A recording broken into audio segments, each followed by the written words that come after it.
Most of the books that I have chosen as answers for this tag are blue, which is funny because my birthstone is a sapphire, which is blue. So I'm on brand, if you will.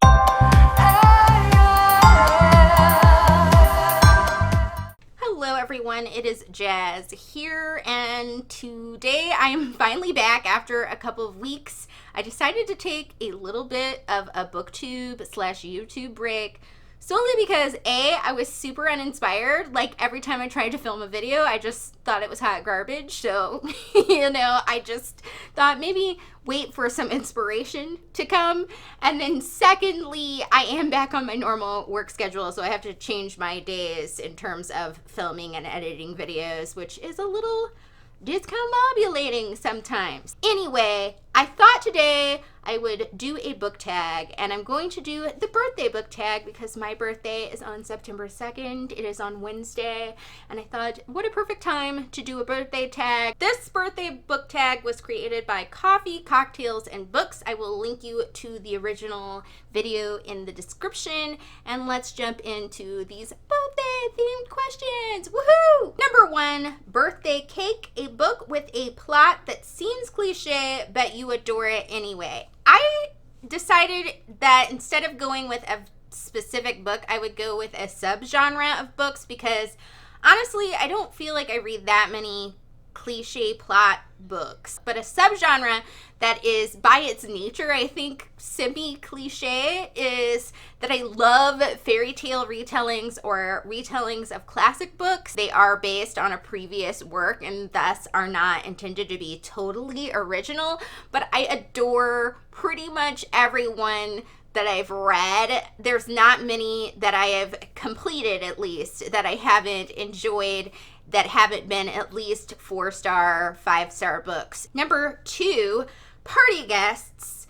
Your most anticipated book release this year. I feel like everything I was anticipating already came out. Looked on Amazon, couldn't find anything that was being released in these next 4 months that I was super, super excited about. So I guess, in a nutshell, I don't have an answer for this. But I feel like that means I don't have any birthday party guests. But honestly, when I celebrate my birthday, I just celebrate it with my parents. So maybe that's fitting. Number 3, birthday presents. A book that surprised you with how much you loved it. Fur Rock Away by Charlie Fletcher for this. I read this book this year. I did expect to like this book, but I didn't expect to love it. And it was only because I didn't really know much about the book when I picked it up. I actually didn't even buy this book. I found this book in like a pile of books at a situation where they just like dumped all these books outside of this place that was like a storage facility that nobody had paid for. So it wasn't even like I intended to pick up this book. So it was really a great surprise that I went into this not knowing anything about it, and I ended up loving it so much. I think it may be one of my favorite books of the year so far. It's a very high adventure, sort of magical realism story. I adore it so much. So glad that I read it. Number 4, The Happy Birthday Song, a book that certainly deserved all the hype it got. Have to go with Wonder right up here because I just can't even believe how much of the hype that this book deserves. It's so heartfelt and touching and has such a great message and multiple good messages, and it really has wonderful points of view from different characters, and it deserves all the hype that you hear about. And yes, it is a middle grade story, but I think every age can get something out of this and everyone will find it adorable. So if you haven't read this book because it's overhyped, go ahead and read this book because it deserves the hype. Number 5, Happy Music, a book with some very beautiful and truly memorable quotes.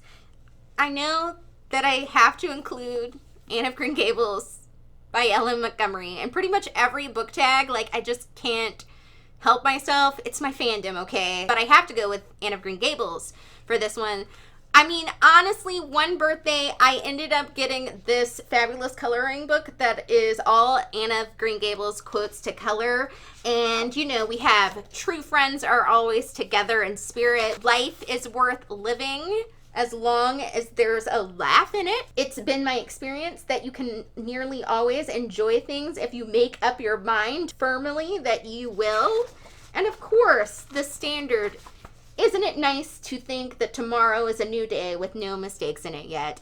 Am I right? They're just wonderful quotes that you can live your life by, and they're all in one book. I mean, comes on. Number 6, Getting Older, a book that you read a long time ago, but you think you would appreciate more if you read it as a more mature reader. White Oleander by Janet Fitch. This is my makeup cover that I created right here with pins because I lost the dust jacket years ago, but this is what the actual book cover looks like. I believe that I read this in my late teens, possibly early 20s, and it does deal with a lot of hard-hitting topics. So I think that while I could appreciate those as a younger person, I definitely think that as a 34-year-old, I could appreciate a lot of those topics a lot more, feel them more deeply, really grasp the thoughts that are being expressed in it. And I've been trying to reread it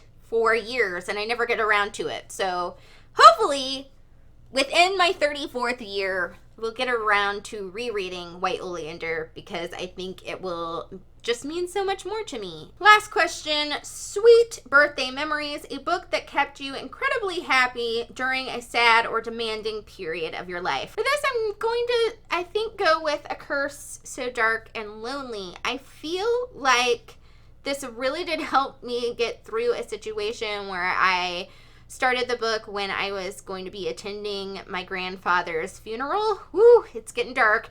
And it's dark and lonely. And so this book just had the right amount of things that it needed. It had short chapters in it.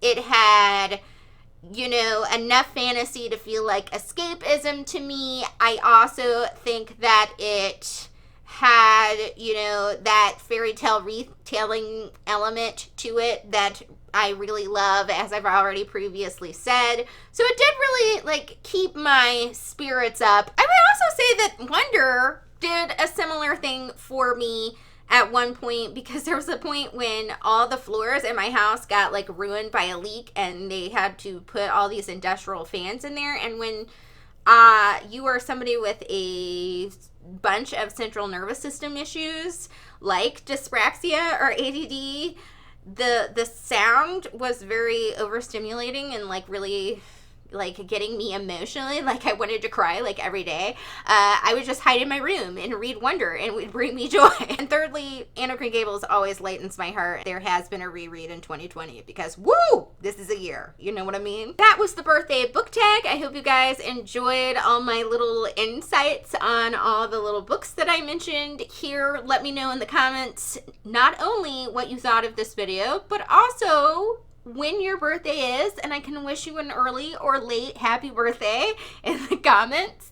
And also just comment, because it really helps the channel out and it makes my heart happy getting to talk with you guys. So that is it for today, my fabulous peeps. I will see you all very soon with another video. Thank you for watching. Bye!